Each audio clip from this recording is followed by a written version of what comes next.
कल 11 नवंबर को कोड़ंगल असेंबली हल्के के दुधियाल मंडल में कलेक्टर जिला विकाराबाद प्रतीक जैन, एडिशनल कलेक्टर लिंगया नायक और chairman Kodangal development authority Venkat Reddy के अलावा दीगर अहदेदारों पर किसानों और देहातियों की जानिब से किए गए हमले के सिलसिले में पुलिस गुज़िश्ता रात से आज सुबह तक ज़ायद 60 अफराद को अपनी तहवील में लेकर तफ्तीश करने में मसरूफ़ हो गई है।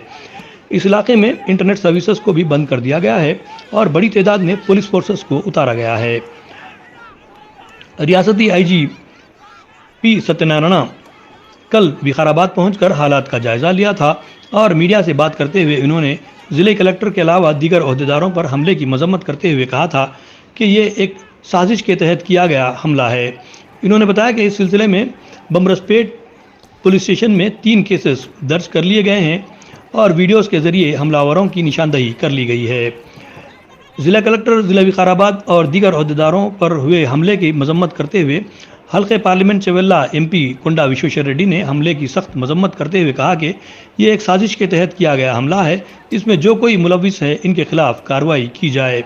अगर इसमें बीजेपी कारकुन भी मुलविस हों तो इनके खिलाफ भी कार्रवाई की जाए।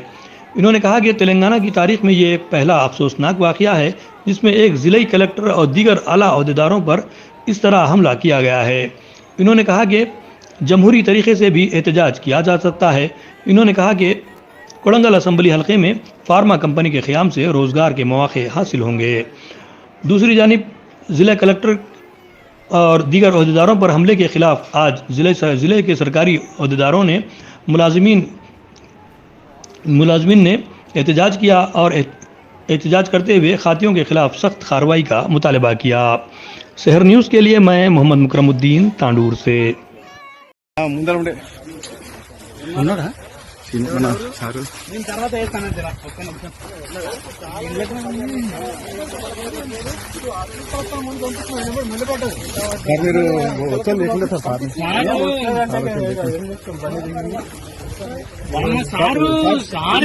సార్ని కూడా కొట్టిండు సార్ ఎంత ఆపుందంటే అంత కూడా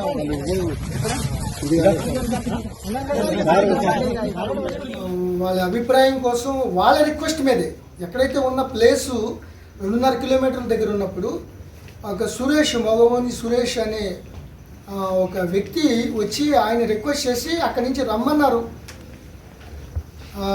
అని రిక్వెస్ట్ చేస్తే కలెక్టర్ గారు అందరినీ అభిప్రాయం తెలుసుకుని సరే అక్కడికి వెళ్ళొద్దాం, విలేజ్ మన విలేజే కదా, వాళ్ళతో వెళ్ళి అడుగుదాం, వాళ్ళ అభిప్రాయం చెప్తారు అని చెప్పే టైంలో అభిప్రాయం చెప్పమని అడిగితే ఇంత ఈ విధంగా దుందుడుగ్గా వాళ్ళు ముందస్తు ప్రణాళికలో భాగంగా ఒక కుట్రపూరితంగా కొంతమంది మధ్యలో దూరి ఈ యొక్క దాడికి పాల్పడినట్టుగా మేము ప్రాథమిక సమాచారం ప్రకారం నిర్ధారణ అయింది.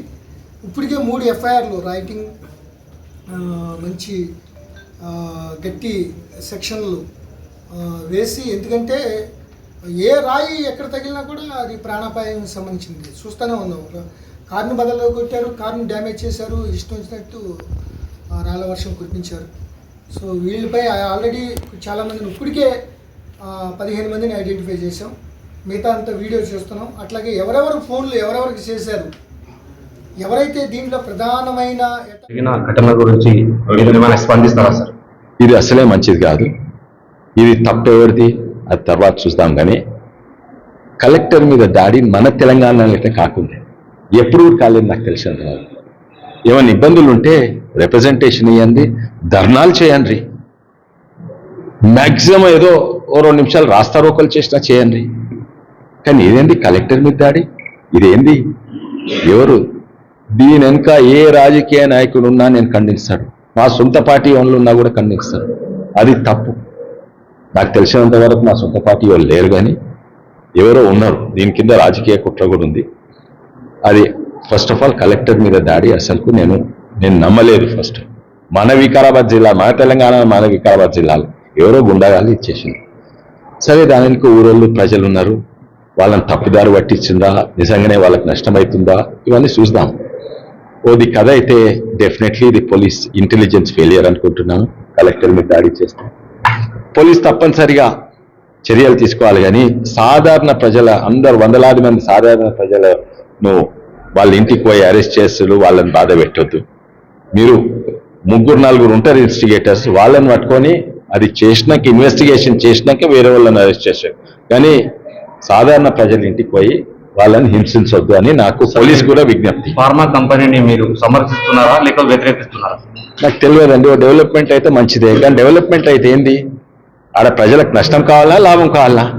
ప్రజలకు నష్టమయ్యేట డెవలప్మెంట్ అంటే తప్పనిసరి ఏ రాజకీయ నాయకుడైనా నేను వ్యతిరేకిస్తాను.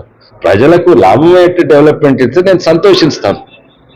అయితే ప్రజలకు తప్పనిసరిది ఒక లాభం అయితే ఏంటంటే ఆడ ఎకానమీ పెరుగుతుంది, ఇండస్ట్రీ పెరుగుతుంది, ఆ ఉద్యోగులకి కాదు వాళ్ళ చుట్టుపక్కల హోటల్లో భూమి ధరలో లేకుంటే కిరాణా దుకాణాల గిరాకీ పెరిగితే ఏమో ఎట్లయితుంది, కొందరు డైరెక్ట్ వస్తుంది ఏది ఉద్యోగాలు వచ్చిన వాళ్ళు.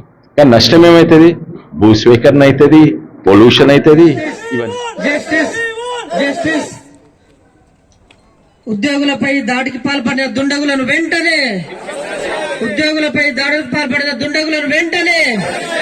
ఉద్యోగుల ఐక్యత. భౌతిక దాడులు చేయడం అది హేయమైన చర్య. దీనిని మేమందరం కూడా ఖండిస్తా ఉన్నాం. దీనికి కేవలం మా ఉద్యోగస్తులుగా మా సపోర్ట్ తో పాటు ప్రెస్ మిత్రులందరూ కూడా నిన్న చాలా సపోర్ట్ చేసి అందరూ కూడా ప్రెస్ కవరేజ్ చేయడం జరిగింది. ప్రెస్ మిత్రులకు